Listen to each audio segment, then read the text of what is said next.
Hey guys, so I'm down in my sewing room, which is in the basement of my house, and I was told today about the Million Mask Challenge, which was with Providence Hospital, and actually they've already had enough volunteers to take all of the supplies that Providence Hospital was asking about and offering to people who could sew. But I thought it's timely for maybe all of us to learn how to sew masks should the need arise again. And frankly, it kind of looks like it will. It's going to spread across the country until we get supply chains back up and running. I know China's starting to move again now. Today it's March 20th, but this could change at a moment's notice. So I'm going to show you how to make a face mask out of an old t-shirt. The t-shirt is going to be doubled, and according to studies on the subject, this is going to give about a 71% coverage rate. Of course, this is way too low for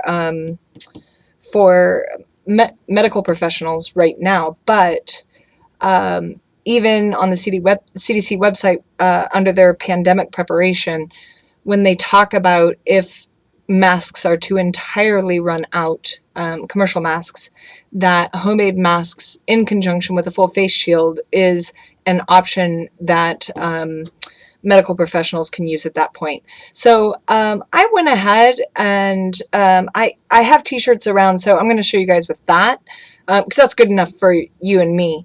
I also went ahead and grabbed some flannel material, which was also recommended by another hospital as an option for home sewers.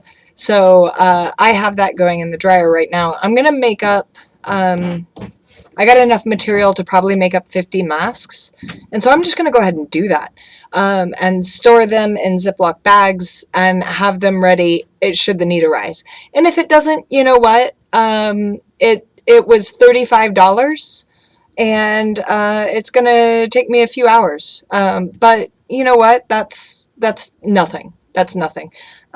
So, maybe your grandma or your great grandma planted a victory garden in her day. I mean, I think we're making masks. I think that's where we're at.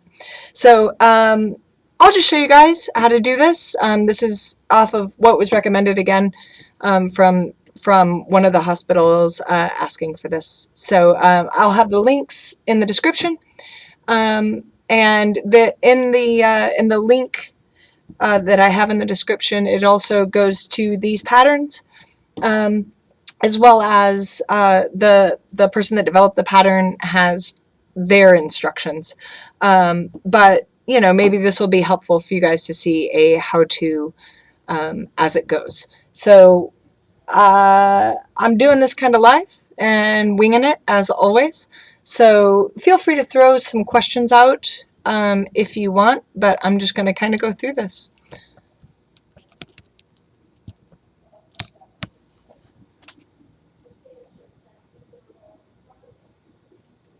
All right, so getting started here. I've got some of my supplies out. You're going to need to print off the pattern, and you'll notice that the person that developed the pattern very helpfully put a scale. And so once you print it out from the PDF, you're going to want to check to make sure that this scale actually lines up to 2 inches. In my case, it was a little shy. I had to increase it by 105%. But it took a little fiddling to figure out 105% was what I needed. And then you'll note that sorry, I don't know that it's a woman that developed this. Bad assumption on my part. The person that developed this also indicated that you'll need to add a 1/4 inch seam allowance for the pattern. We're actually going to adjust that a little bit to do a pattern that further filtration material could be inserted. So we're going to turn this into a pocket, and it's pretty easy to do, but it'll make sense as we go. So I'm going to go ahead. I've already cut out some patterns for her biggest size, or their biggest size, which is labeled man. Teenage and woman is the next size down. So I'm going to go ahead and cut this out for myself. Obviously, you'll want to make a lot of copies so that you can do this. So first up, to add a 1/4 inch seam allowance is pretty straightforward. I'm going to take my measuring tape and then just go ahead and mark 1/4 inch all the way around. Because I've already made up a couple samples here today just to make sure I understood the pattern, the side and the bottom, as you look at it, are both, yeah, I messed up because I wasn't paying attention, are both straight lines, okay? So you only need to make a couple marks on each of those.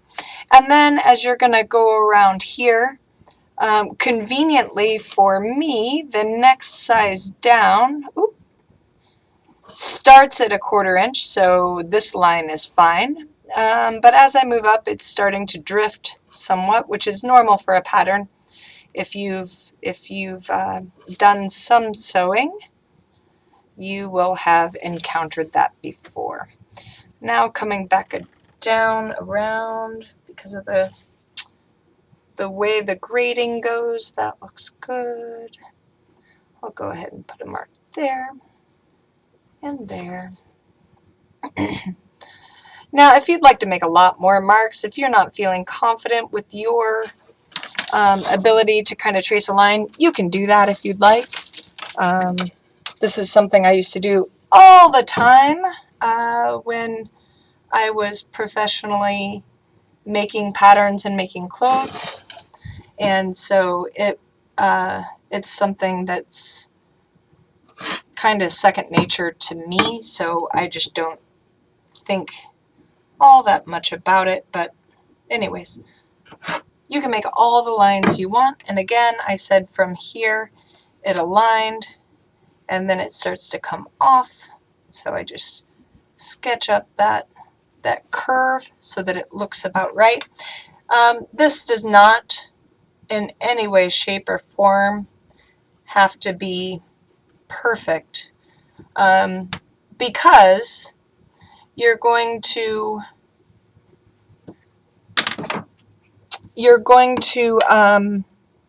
draw this, then you're going to cut this out of the paper, then you're going to transfer it to fabric, then you're going to cut it out of fabric, then you're going to use that as a line to stitch. So if you see what I mean, every time you do that, there is an opportunity for drift from exactly this pattern, right? So get it pretty close, but don't let perfection be the enemy of the good, and just work it out. Okay, so then I'm just going to take my scissors here and cut this out. All right, really straightforward, la la la. Making sure to cut on the lines I made and follow that. Again, as I said, more or less accurately. Perfection is not required of any of us. Also true about swords. There we go. All right. So you're going to notice when you look at this that it indicates that you're going to cut 2 for the main fabric and cut 2 for the lining. This, with 1/4 inch around, is going to be my lining. So I'm going to mark through that mention of main fabric, and again, circle this teenage/woman and strike through the other labels so I know they're not relevant, so that when I set this aside, I know what pattern piece it is. All right, so jumping over here now, we have to do the same thing again. All right, so what I can do is align these, and I'm just going to look at it through the light so that I can align it a little bit better. Okay, cool. There we are. And I can trace around 3 sides. That makes this part pretty easy to do because we've already done the measuring of the 1/4 inch seam allowance all the way around, all that other stuff. So, cool. Now, then, since this is going to be the exterior, I'll go ahead and mark through lining and all those other indications. Okay. On this side, I need 1 inch. So, there's 1. There's 1. Okay. Then I can just extend my line from earlier. Cool. I can extend this line and connect those dots. Alright. Yes, I am using an L stick as my straight edge. Because that's the way I roll. Historically. As often as I can. Alright, so I'm going to go ahead and cut this out. Those of you who pay attention to this stuff, yes, I am using my fabric scissors on this piece of paper, but it's totally fine because, and the reason is, I sharpen these suckers all the time, or hone them at least. I don't truly sharpen them, but I hone them all the time, so they're fine. Cutting out patterns on 2 little bitty pieces of paper is not going to in any way harm my situation. Alright. So, now I have my 2 pieces. Hopefully that all makes total sense to you guys. I'm actually throwing the link up on Facebook because I realized I didn't do that, which is very silly for anybody that wanted to follow along live. Let's talk a little bit about our supplies now. Okay, so we're done with the pencil, don't need that anymore. We've got our pattern pieces, our lining, and our main fabric. In this case, it's going to be the same thing because I am going to be cutting them out of a single t-shirt. Join. I'm typing it in right now. Be live! Yay! Alright. There we go. Cool. So anyways, so I've got these.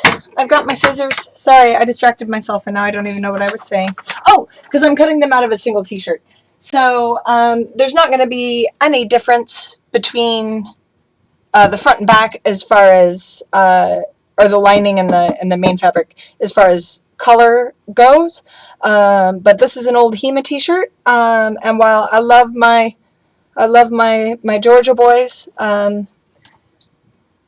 we're just moving on from that because I don't live there now. So this is just going to turn into a mask. It's going to be cool. All right, cool. So I've got that. I don't need my measuring tape anymore, so I got that out of the way. You will need beading cord, and this stuff is, oh, there it is, sorry. You'll need beading cord. This stuff is an elastic. It's 1/16 of an inch thick, whatever that is in millimeters. I don't know for any of you guys that are needing that. Oh, it's about 1 millimeter, you know, give or take. So you'll need this. This is a 5-yard package that was like $3 at Joann's. And you can get this off Amazon or other places, whatever. However we get stuff in our current future. But the 5 yards should make about 10 masks. So that's pretty economical. It goes a long way. You'll need that cut to 16 inches, which I went ahead and already did. Okay, there, just following the pattern. Really straightforward. So I've got that. I can set that aside for now so that it's not in my way. All right. Excuse me. That is an allergy cough. Also, you'll need sewing needles, a sewing machine, etc. I'm not going to be going into how to work a sewing machine, how to thread a sewing machine, how to do all that. I think what I might do actually is show you guys how to, maybe tomorrow, how to hand sew one of these for those of you who aren't going to have access, maybe, to a, who aren't going to have access to a sewing machine, but then maybe still wants to make a mask. Okay? I don't know. We'll see. Okay, so I'm going to go ahead and cut these out. So I'm just taking a Sharpie, right? And the reason I chose a Sharpie is, number one, it isn't going to re-bleed back onto me like a water-based marker would. Of course, I could use Taylor's chalk, which I do have, or soapstone, which I also have. But I'm trying to do this again so that, like, any of you that, like, maybe has a sewing machine laying around, that you've broken out once or twice in your life because it was your grandma's and maybe you haven't used it since then, or your mom's or whatever, or your grandpa's. I don't know. I had a friend who had a grandpa who quilted. Could be. But point is, you've got a machine you have access to. You haven't done much with it. You're not a person that sews all the time. So you need some help on this, all right? So anyways, if you use a Sharpie, you can very gently draw along. If you're working with t-shirt material, it has a good bit of stretch to it, as you all ought to intuitively know. So you don't want to, like, you can use a pencil or whatever, but because you kind of have to press, it drags the fabric, and that just makes it harder to trace the pattern relatively accurately. Again, we don't need perfection. So I have my exterior and my interior. If I were a person that was worried about not being able to remember which is which, I maybe would make 2 dots on the exterior and 1 dot on the interior. And then I know which is which. And if I was really still worried, maybe I make 1 dot on my pattern and 2 dots on my pattern there. And that keeps me aligned, knowing which is which. All right. So one thing to note, I'm doing this on doubled fabric, i.e. I have the t-shirt just laid out in t-shirt form, other than where I've cut out earlier tests. I slit the side before I turned on the camera, and so now I can cut this out. If you're working with a material that has some stretch like t-shirt material, which, by the way, was like one of the recommended, like a thick t-shirt was one of the recommended fabrics for doing this process. Anyways, yep, I keep distracting myself. As you're cutting this, because it has some stretch, and it's going to have different stretch in different directions, because that's just the nature of the fabric, and this is unfamiliar to you, just take your time. Have very sharp scissors. One thing you don't want to do is be pulling it while you're cutting, because that's going to deform the pattern, and that isn't something that we want. So all you need for this pattern is about 6 inches of fabric by 12 inches of fabric doubled. So 2 times that. So like a square foot will make a mask. And that's pretty cool, because that's not very much fabric at all. And I was actually looking around in my fabric stash and going, my God, I have yards and yards and yards and yards and yards of denim. I have yards of wool. I have yards of linen. I have yards of silk. I have all this fabric laying around, and t-shirts are the one that's recommended. So as you see, this is just this tiny little bit of scrap is all there is scrap wise. So this is a pretty efficient pattern, which I appreciate. Let me throw that away, and then I'll show you what we have. So we've got 1, 2, 3, 4. Okay, and these are going to go together in this way. So I've opened them out. You see I've got the printing there, and I do not want the printing to be on the outside of the mask, so I need to keep it on the outside now, which is going to make sense in just a moment. Of course, if you have plain t-shirt material, that would be way better because you're going to be breathing through this, and breathing through where it's been printed is differently efficient than if it hasn't been printed, which should make sense to you. How much that matters in the case we're discussing right now, I don't know. All right, cool. So let's go ahead then and bring the sewing machine out.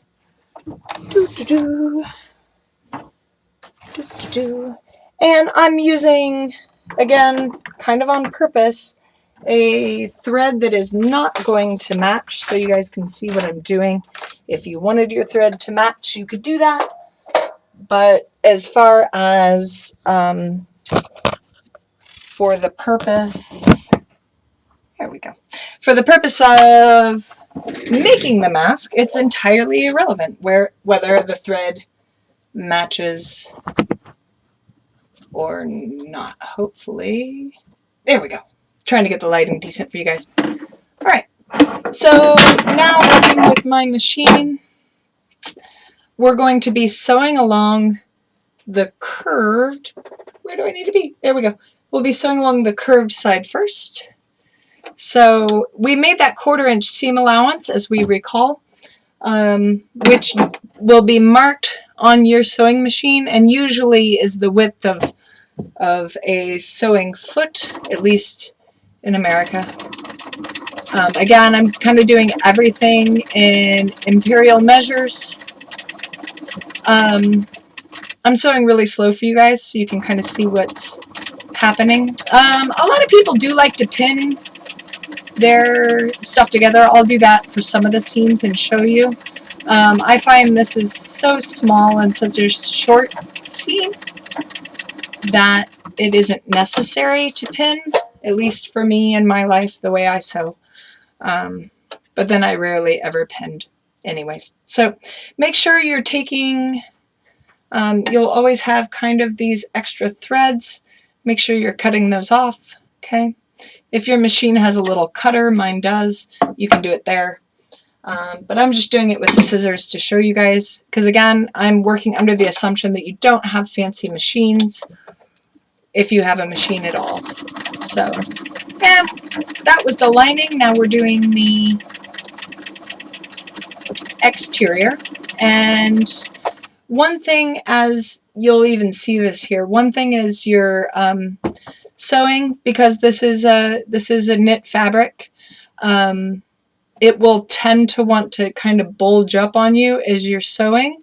And so again, you don't want to pull it tight.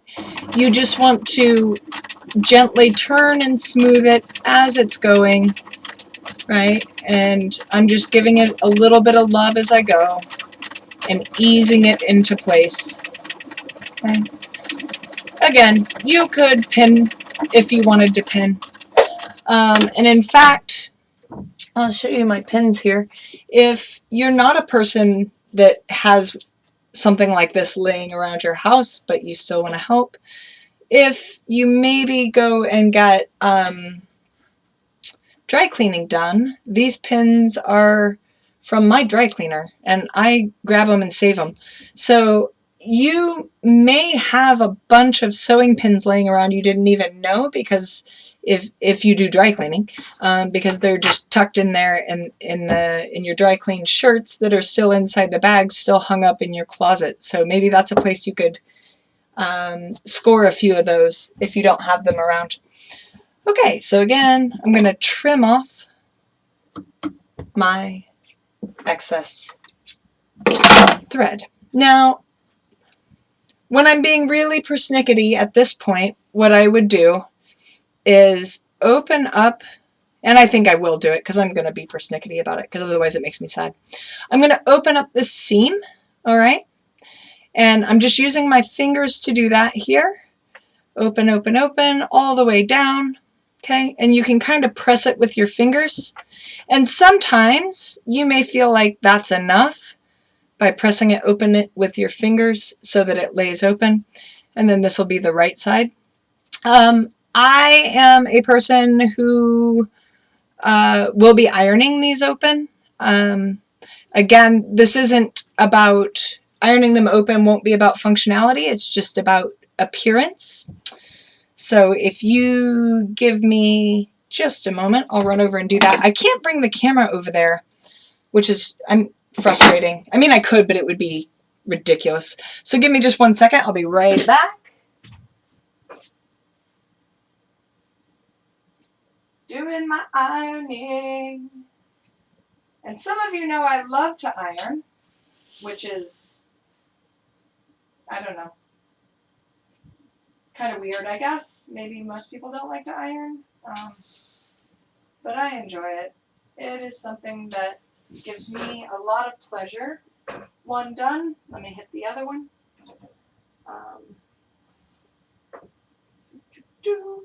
And because you're ironing a curved seam,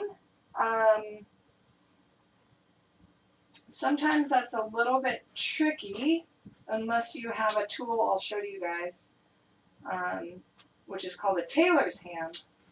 I don't know. All right. So I've got my seams ironed open. Hello. I've got my seams ironed open. Can I do this maybe? No. There we go. Whoa. Okay. So I've got my seams ironed open now. And so when we look at the way the mask is gonna be, it's nice and neat. This is what a tailor's ham looks like. It's basically a really stiff pillow, right? That's made out of fabric that you can iron. It can take the heat, and everything that's inside of it can take the heat. So when I go to iron, I can drape something that is curved over the top of it and just iron on that. So that's really easy. Okay. Ah! Sorry, friends. Camera craziness. All right, so next up, what we have to do is on both edges, we need to fold them down 1/4 of an inch and sew that down. Again, you can iron it, which I will run over and do real quick, or you can just finger press it and pin it. So, oh, maybe I'll show you that. I don't know. Maybe I'll do one of each, but I just need to get that 1/4 inch over and iron that down because we're going to top stitch this closed in a moment. So let me run and do that. I'll do one each way.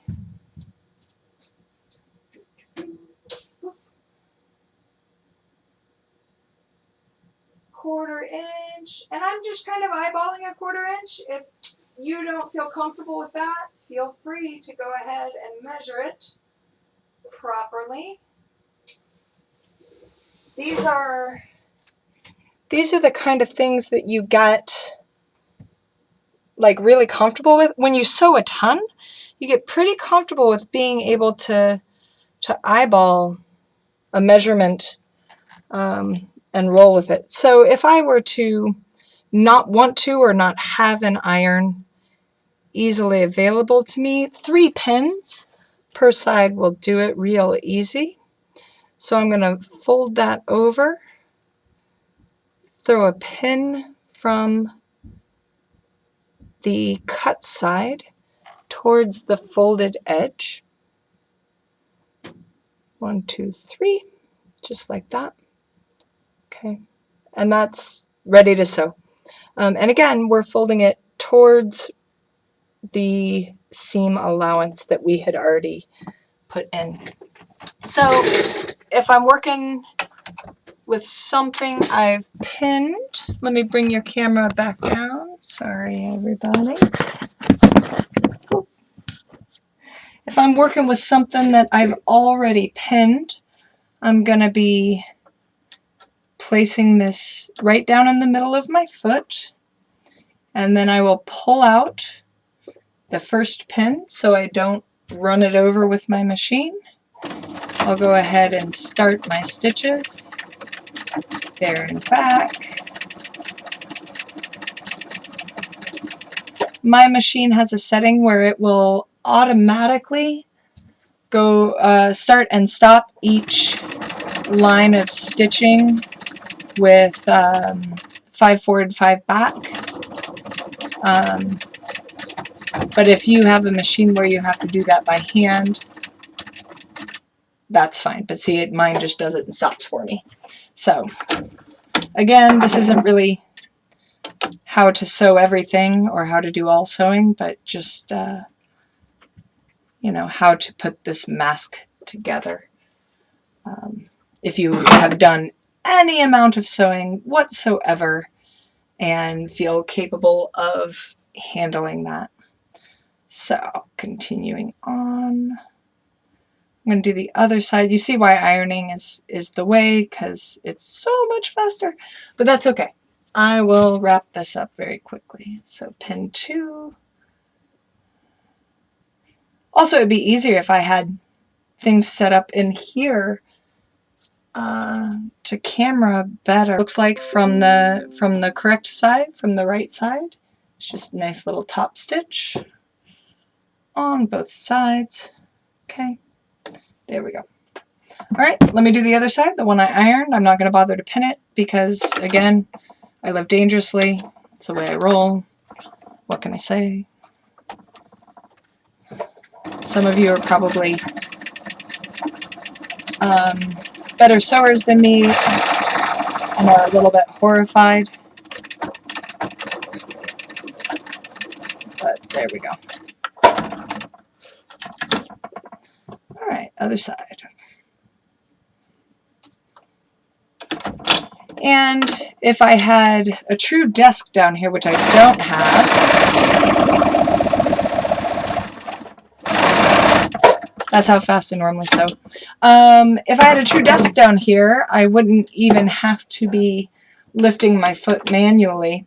But again, I thought, you know, hey, most people don't have a fancy sewing machine that has a lift with the leg, so why do that? Okay, cool. Let's go back up here for a minute, because now I am going to pin even me. All right. Boop.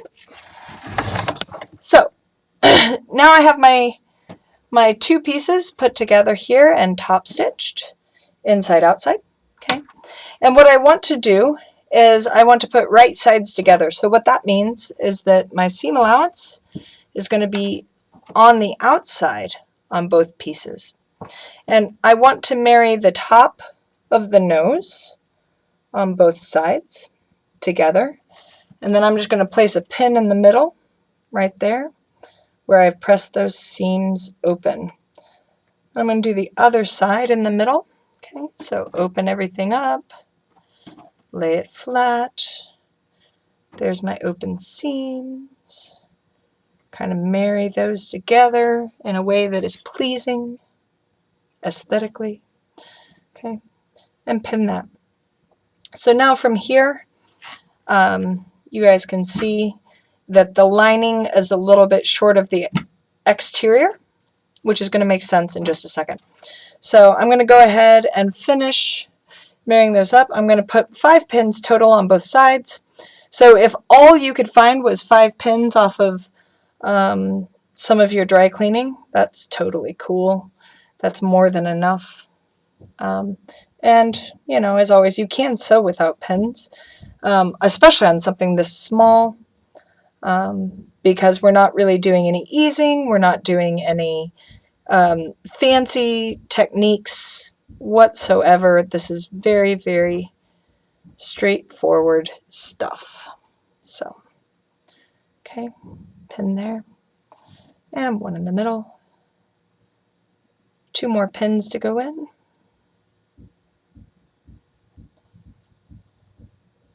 And 1. Oh, one note, if you're going to be making these out of like something that doesn't have some stretch, like say you're making them out of bed sheets or I don't know, bed sheets or maybe flannel or something else that isn't going to have stretch, you're going to want to trim these seam allowances, okay? Because the t-shirt, I mean, even a thick t-shirt is actually pretty thin, and it has some give in it. It folds over pretty nicely and doesn't get in your way. But trimming means taking little tiny, oh, it's hard to see, little notches that are V-shaped out of the seam allowance here. Let's see what I can do. I can put this piece of fabric underneath it so you guys can see. Okay, so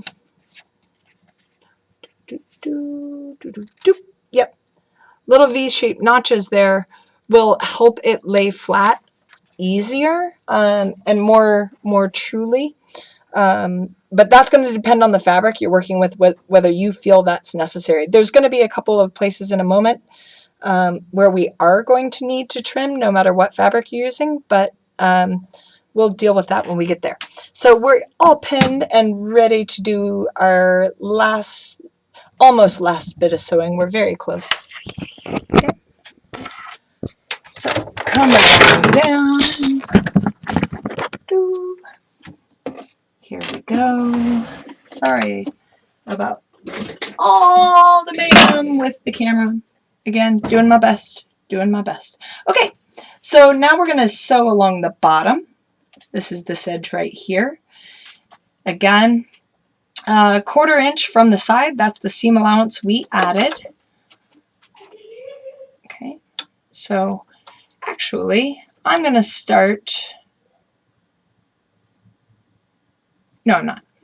I am going to start right here, sorry, where my lining is. So that is the beginning of my stitching. As I go, I'm just going to pull those pins out. Some people sew over the pins. I used to sew over the pins. And then I sew, and like usually like you'll hit it and maybe you'll bend or break your needle, or maybe you'll bend or break the pin. And I was always like, a pin's like no money, a needle is no money. I'm not worried about that. I'll do that.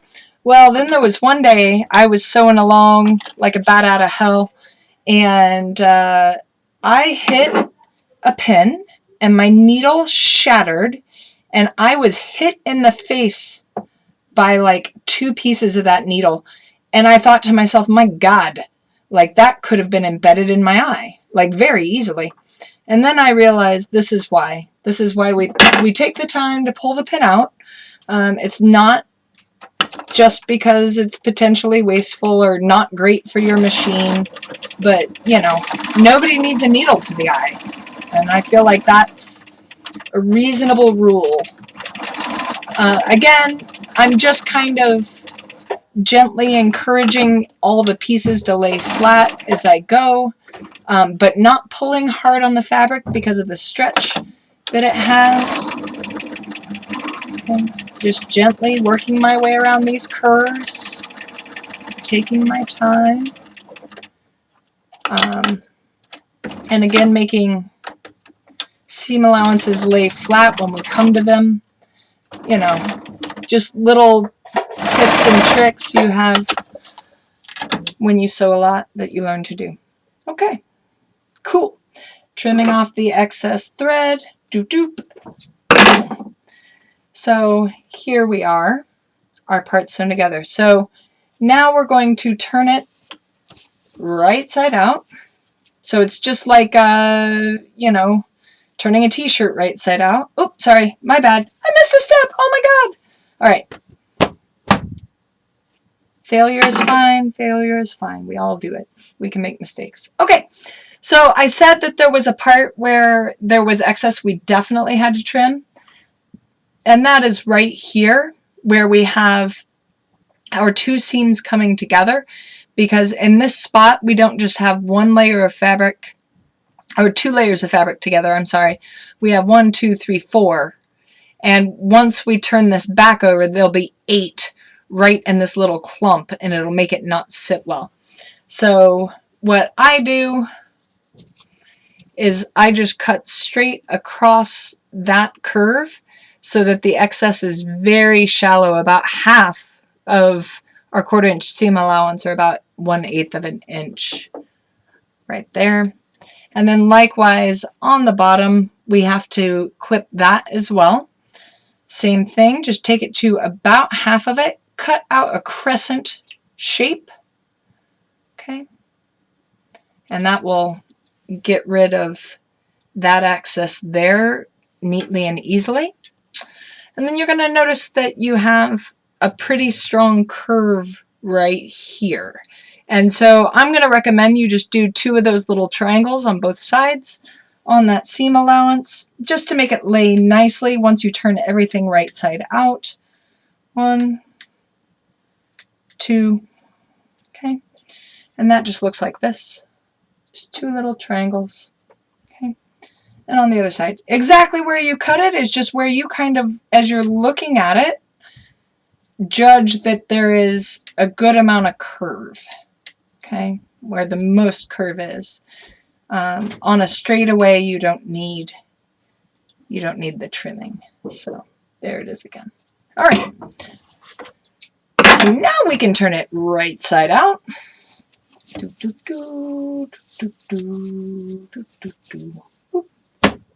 Cool. So as I'm turning it right side out, I'm just going to run my fingers along this seam and just kind of do a little back and forth to try to encourage. What we're trying to do is encourage, there we go, good. You can see in here is our seam with our seam allowance we just sewed, and there's the outside, and we want to try to encourage that seam to be right on the new edge on the outside. And so you can just encourage that with your fingers, right? If you were doing, and just gently finger press, if you were doing something less important, that it be as close to sterile as possible, you might lick your fingers to make this easier, but for this, because it's going on somebody else's face, even my face, no thanks, I'm not licking it. So there you go, just like that. And then we do the bottom edge as well. And then I'm going to go press it on my iron. So I'm going to be right back again.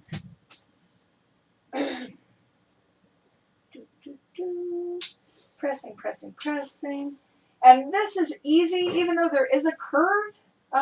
You don't need, this isn't one like our other one we were pressing open, because we're pressing this closed. It's actually easier, and you aren't going to need a tailor's ham in any way, shape, or form. Just a nice flat ironing board will solve this problem for you.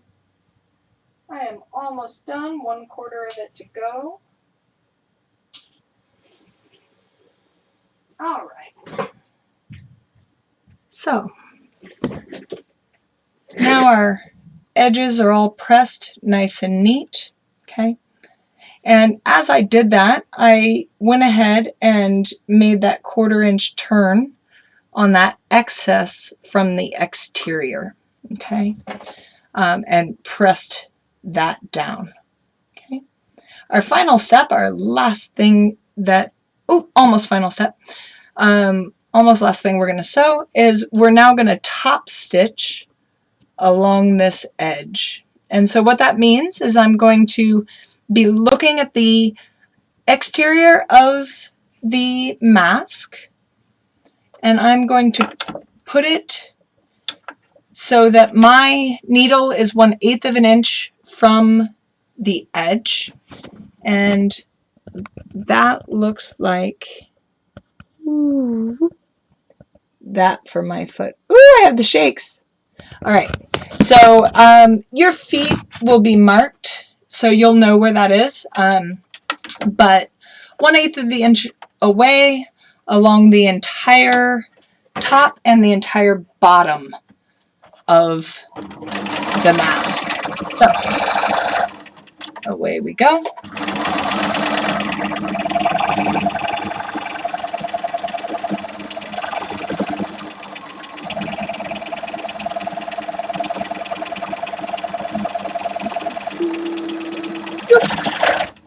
When you're sewing over seams or anywhere where the fabric is doubled, tripled, quadrupled, you're going to have to just gently ease your machine over it. Again, you don't want to pull too hard because that's when you're gonna break a needle.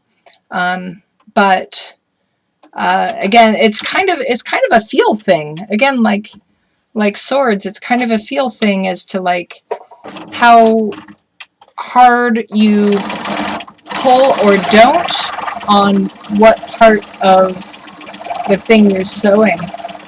Okay, so again, I'm going to have double, tripled right there, and so I gently pulled on the back to help it up over the hump. Right there. Okay. To the mask. So that the edge has now, as you can see, it kind of, all right. So I'm going to show you a trick that I use all the time. Of course, I could sew these pockets first, and then we need to thread this through, which if I had, like maybe a big fat dull needle like this, I could totally do that and send it right through. Okay, but maybe again you don't have that kind of thing just laying around your house from other projects. So what you can do is in the crease you are preparing to make, lay the elastic into it, that elastic cord. You're going to marry the edges up, set it back down on the machine, and you're going to stitch right along that new edge that you're putting down, and you're going to make sure that your elastic cord is running free in the end you made before you stitch, because you don't want to stitch that down. You want it to be able to run through. So there's that end.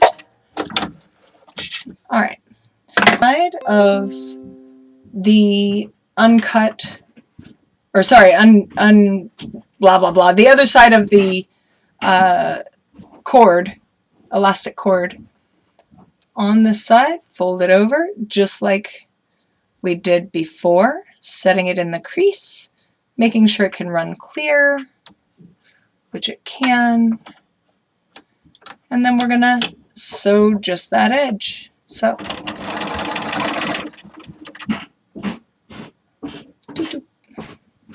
and sometimes that second side is a little finicky because you've got it doubled up, but that's okay. Remember, if you don't like doing it this way, if it feels hard to try to lay it in the crease and then sew, you can always just thread the cording through as a last step. It's up to you. Okay, so both sides pull clear now, which is fine. All I'm going to do is tie a simple square knot in the very end here, and I'm going to try to maintain all the length I possibly can.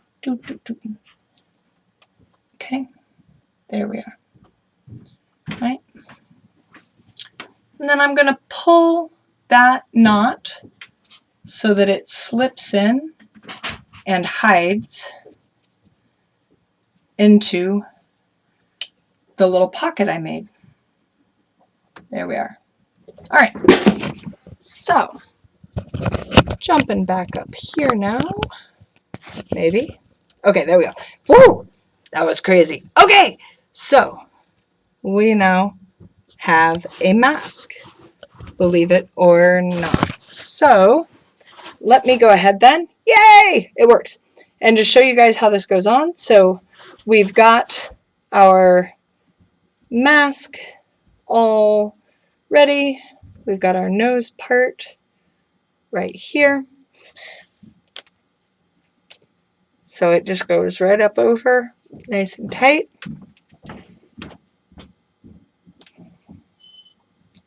Pulls around my head. Good to go. Yeah. So this fits pretty tight. It feels good though. It doesn't feel like I couldn't wear it for a long time if I had to. And you're probably like, yo, Jess, why did we go to all that trouble to put those pockets in there? Why did we keep this opening? Why didn't we just stitch all this together? And the reason is so that we can actually, if you had another filter material, you could insert it in here to add up and make this more protective in the end. So that's kind of why we're bothering to do this particular pattern. So if you look at the links that I'm putting up right here, and again, I think they are in, yeah, they are. Cool.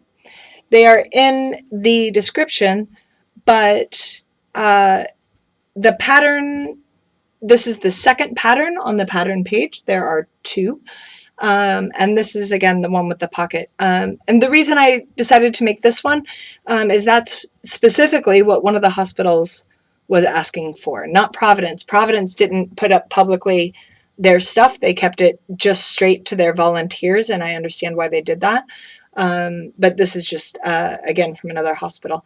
So it wasn't a ton of time here. I don't know, we'll see when this is done how long this video is, but you can see it's pretty straightforward, even with me spending a lot of time chatting with y'all.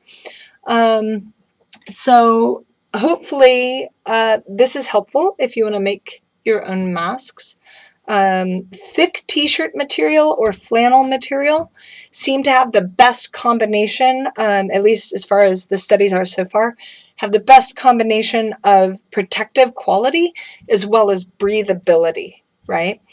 So some of you may go looking around and you'll find some of the studies I did which indicate that, for instance, vacuum bags, from old school vacuum bags, like if you don't have a Dyson, they actually are incredibly protective and they would stop 90% of the viruses. But the other thing is that it's incredibly hard to breathe through.